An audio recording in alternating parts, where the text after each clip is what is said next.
this is the question I have for all of you today. So we'll start here with Mr. Williams and work our way down, please.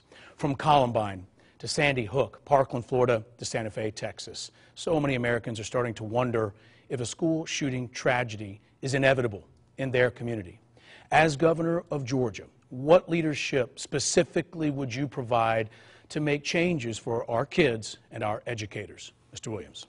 Absolutely. That's a great question. And first of all, I will be a governor that stands firmly in protection of and defending our Second Amendment right.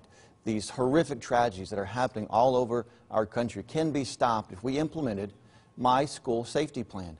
What this plan allows is for teachers, those teachers that want to be armed, not everyone, just those that choose to take on that additional responsibility.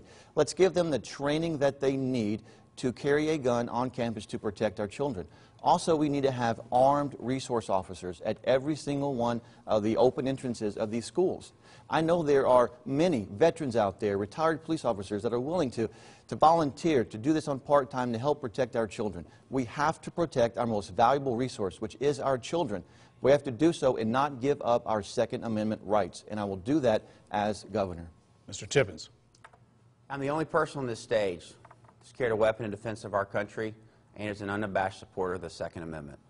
Our founding fathers had the wisdom to give us that right to protect ourselves, not just against governments, but failures of governments. Tragically, whether it's Columbine, whether it's Parkland, whether it's Texas, what we always see, what all these things have in common, is a failure of government.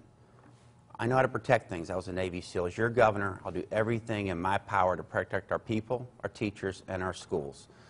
But I'm a strong supporter of the Second Amendment. I don't think that gun control works. What I do think is if local school administrations want to work with their teachers, former Marines, SEALs, Army people, what have you, that are comfortable and know what they're doing, they should have a coalition of the willing approach. That is a common sense step. But I'm also for local school control. The last thing I would say is protecting our classrooms is not just about that problem. We owe our teachers a disciplined, focused environment to go into that classroom and teach our children, create a future for tomorrow. And that's also a priority of mine in education, keeping our classrooms safe. Mr. Hill. Well, first of all, it's a tragedy, these gun violence issues around the country. But there's two issues. It's school safety and then the question of whether we should look at gun control. And the fact is we shouldn't look at gun control because it doesn't deliver results. It's a foundational constitutional principle to have the right to keep and bear arms. I've fought in 3 combat tours overseas, so I know what it's like to have my own life threatened, and I will be your greatest defender of that right to keep and bear arms. But we do need to look at school safety. We need to look at hardening the facilities, monitoring ingress and egress. Even metal detectors would be something wise that we should consider. When I was voting to expand the Second Amendment as a state senator, I voted to allow school districts to authorize teachers to carry their weapon. We should not strip the Second Amendment rights of our teachers while they are teaching our children. So it's very important that we look at resource officers, look at hardening the facilities, and also allow our teachers to arm themselves. Mr. Kim, the question is specifically what leadership would you provide if you believe that the schools should be safer? Well, I've been a strong supporter as well of the Second Amendment. I hunt, I shoot, and I carry. So proud to have the endorsement of GeorgiaCarry.org. But please know this, I have been praying for the victims of these school shootings and all the families that are involved, as my family has. And what I believe that we need to do is we've got to instill local control with our school systems and trust the parents, the school boards, the local administrators, and local law enforcement to address school security.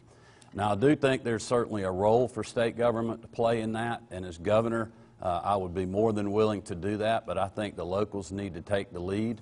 With my experience in the Secretary of State's office, we face these similar type issues, obviously not as tragic, with voting precincts around the state. All of them are different. But I've got a record when I was Public Safety and Homeland Security Chair in the Senate of working on courthouse security, and I'll do that as governor with our schools. Well, I think all of us think about the individuals and the lives that were taken, and this is a serious issue. No parent, including Nita and I, want to be frightened or concerned about school safety. That's why this year I led on putting $16 million in the budget to really assist a statewide effort to focus on school safety. And there's no question that we need more resource officers, and we need a strong plan that ensures that our schools are safe, and more importantly, that parents feel that those schools are safe as well. Government does have a role to play in this, and in doing so, we have to make sure that they have a strong plan that is hardened and more resource officers that are put in place as well. Access points are critical as well, and we'll continue to make sure that we're doing all that we can to keep our most precious safe.